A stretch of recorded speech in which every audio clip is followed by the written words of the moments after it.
ராமேஸ்வரத்தில் ஆன்மீக சுற்றுப்பயணம் செய்த பிரதமர் மோடி ராமநாத சுவாமி ஆலயம் அருகே அமைந்துள்ள ராமகிருஷ்ணா மடத்தில் தங்கிய போது எதுவும் சாப்பிடாமல் வெறும் தரையில் படுத்து உறங்கியதாக அந்த மடத்தின் சாதுக்கள் தெரிவித்தனர்.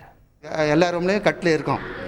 ஆனால் அந்த செக்யூரிட்டிலாம் முதல் நாளே வந்தவங்களாம் பார்த்து அவங்களாம் ஏற்பாடுலாம் பண்ணாங்க. அந்த கட்டெலாம் எடுத்து வெளியே கொண்டு போட்டுட்டாங்க. அது தரையில் ஒன்றுமே இல்லை, விரிக்கிறதுக்கு ஒரு துண்டு கூட இல்லை. அவர் கொண்டாந்து துண்டு விரிச்சா தான் உண்டு. அங்கே எதுவுமே இல்லை. ஆனால் ஜம்காலம் ஏதோ விரிச்சிருக்கான்னு பார்த்தா இல்லை, எதுவுமே இல்லை. ஒரு பாய் கூட இல்லை, எதுவுமே இல்லை, சும்மா தான் இருக்குது. ராமருடைய இல்லத்தில் ராமர் வந்து தங்குற மாதிரி நான் நினைச்சேன். ராமருடைய யதாஸ்தானம், அந்த யதாஸ்தானத்தில் ராமர் வந்து தங்குறார் அப்படிங்கிறது தான். அது ராமருடைய அமைப்பு.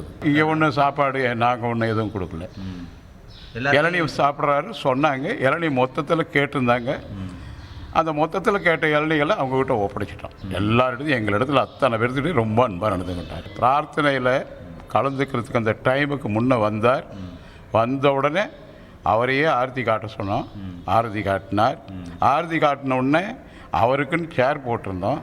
அந்த சேரில் உட்காரல, தரையில் எங்களோட தரையில் உட்காந்து அந்த ஸ்தோத்திரங்கள் முடிகிற வரையிலும் 10 நிமிஷம் முடிகிற வரையிலும் உட்கார்ந்து அதுக்கப்புறம் தான் எழுதிச்சேன். பிரதமர் மோடியின் ஆன்மீக பயணம் அவரது தெய்வ பக்திக்கும் தேச பக்திக்கும் சான்று என தமிழ் மாநில காங்கிரஸ் தலைவர் ஜி.கே. வாசன் தெரிவித்துள்ளார்.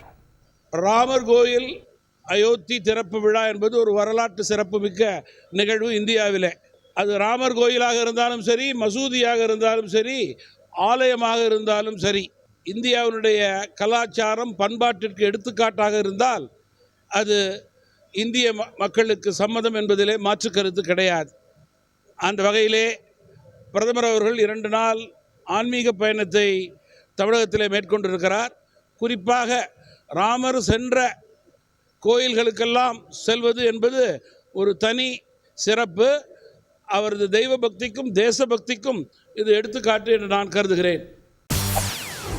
செய்திகளை உடனுக்குடன் தெரிந்து கொள்ள உடனே சப்ஸ்கிரைப் பண்ணுங்க.